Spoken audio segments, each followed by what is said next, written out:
Ya pemirsa, pemerintah kembali merilis informasi terkait kasus paparan corona di Indonesia. Langsung saja kita akan bergabung dengan Media Center Gugus Tugas Percepatan Penanganan COVID-19. Pahami bahwa COVID-19 ini memiliki masa inkubasi yang terlama secara ilmiah disebutkan adalah 14 hari. Namun data yang kita miliki bahwa rata-rata inkubasi yang terjadi di negara kita adalah pada kisaran antara 5 sampai 6 hari.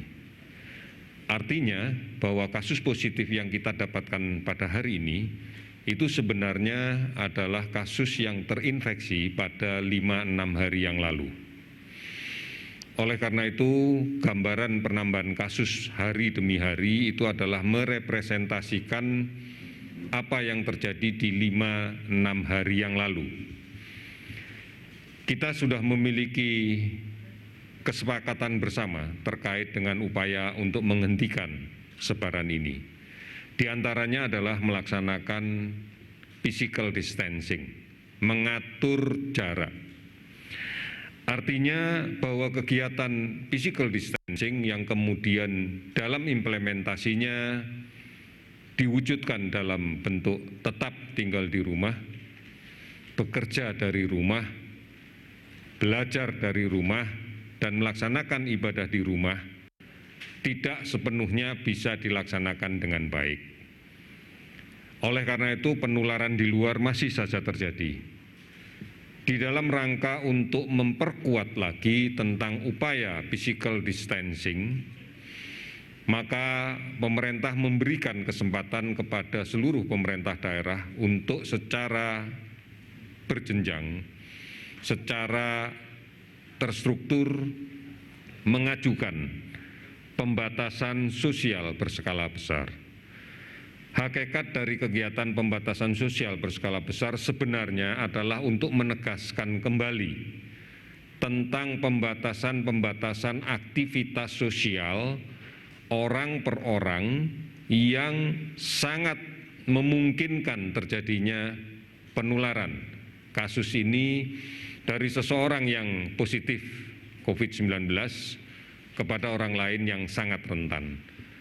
Oleh karena itu, mari kita patuhi bersama tentang ketentuan-ketentuan physical distancing.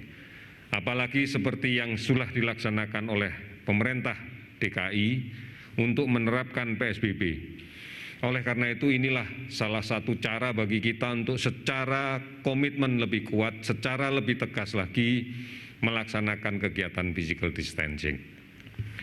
Terima kasih kepada umat Nasrani bahwa pada hari ini sudah diawali rangkaian perayaan Paskah dimulai dengan kegiatan Jumat Agung dan seterusnya yang dilaksanakan di kediaman masing-masing. Yang dilaksanakan kegiatan ibadah bersama keluarganya dari rumah masing-masing. Kami menghargai dan mengapresiasi ini sebagai suatu bentuk nyata dari upaya kita bersama untuk melaksanakan physical distancing, dan untuk warga yang berada di DKI ini adalah upaya nyata untuk kemudian melaksanakan pembatasan sosial berskala besar. Oleh karena itu, kita bangga bahwa kita sudah melihat kesungguhan siapapun untuk mematuhi ini. Karena hanya ini saja kunci bagi kita untuk bisa memutuskan rantai penularan ini. Oleh karena itu, masyarakat yang berdomisili, bertempat tinggal, atau melakukan aktivitas di wilayah DKI Jakarta diminta untuk mematuhi pelaksanaan pembatasan sosial berskala besar. Oleh karena itu, ini bukan kebijakan yang baru, tetapi ini kebijakan yang memperkuat tentang physical distancing, tentang wajib menggunakan masker, tentang menjaga jarak. Jadi ini jangan dianggap sebagai sesuatu yang baru, tapi marilah kita komitmennya yang baru untuk lebih tegas dan bersama-sama di dalam kaitan dengan pelaksanaan ini. Tetap berada di rumah, tetap melaksanakan ibadah di rumah, bekerja dari rumah, dan kemudian lakukan kegiatan-kegiatan yang konstruktif di rumah.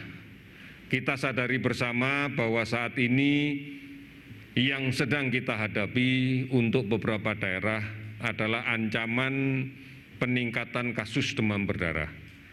Oleh karena itu, pemberantasan sarang nyamuk di rumah masing-masing sebaiknya segera dilaksanakan dengan maksimal. Banyak hal-hal yang bisa kita bagikan dalam kaitan ini kegiatan bersama orang lain. Sebagai contoh, sekarang kita bisa memanfaatkan jasa pengantaran barang secara online yang menggunakan sepeda motor. Silahkan ojek online masih bisa beroperasi meskipun nanti diarahkan kepada jasa kurir barang dan makanan. Ini yang menjadi penting untuk kita. Terima kasih saudara-saudara atas kepatuhan dan disiplin saudara-saudara sekalian. Kita percaya bahwa keputusan ini dalam rangka untuk melindungi kita semua. Melindungi dari penularan dan orang lain menularkan penyakit ini. Hanya dengan bersatu melawan COVID-19, maka kita bisa bekerja dengan lebih baik. Berikutnya, tolong kembali lagi dapatkan berita yang benar tentang COVID-19 ini. Karena ini menjadi penting agar tidak muncul ketakutan yang berlebihan, keresahan yang tanpa dasar, dan bahkan memunculkan kebencian, memunculkan kemarahan terhadap berita-berita yang tidak benar ujung pangkalnya. Silahkan jangan berhenti untuk mengakses informasi tentang COVID-19 pada situs-situs resmi yang sudah kita siapkan. Ada pada portal covid19.co.id, ada hotline di 119, ada WhatsApp COVID-19 yang bisa diakses di 0811 33 39 9000. Ada Halo Kemkes di 1.500 567. Dan banyak sekali aplikasi-aplikasi online yang sudah bekerja sama dengan kita dan akan memberikan informasi yang terus-menerus terkait dengan COVID-19 ini. Saudara-saudara, sampai hari ini sudah lebih dari 19.500 orang yang kita periksa untuk pemeriksaan berbasis pada molekuler dengan menggunakan real-time PCR. Dan kemudian kita sudah mengadakan lebih dari 769.000 APD.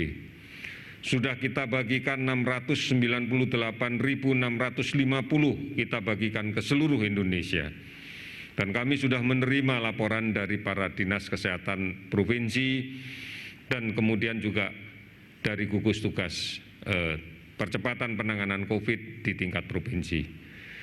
Lebih dari 3.300 rumah sakit rujukan telah ditunjuk dan telah operasional, dan kemudian juga ini didukung oleh sekian banyak tenaga kesehatan, baik spesialis, dokter umum, perawat, dan pendukung yang lainnya. Sampai dengan saat ini sudah lebih dari 18.000 relawan medis dan non-medis yang telah menyatakan kesiapannya untuk membantu penanganan COVID-19 ini secara lebih terstruktur lagi. Yang lebih kita banggakan lagi, yang lebih kita apresiasi lagi adalah donasi yang diberikan dari seluruh masyarakat Indonesia, dari seluruh penjuru dunia kepada gugus tugas COVID-19 ini untuk bisa maksimal melaksanakan tugasnya.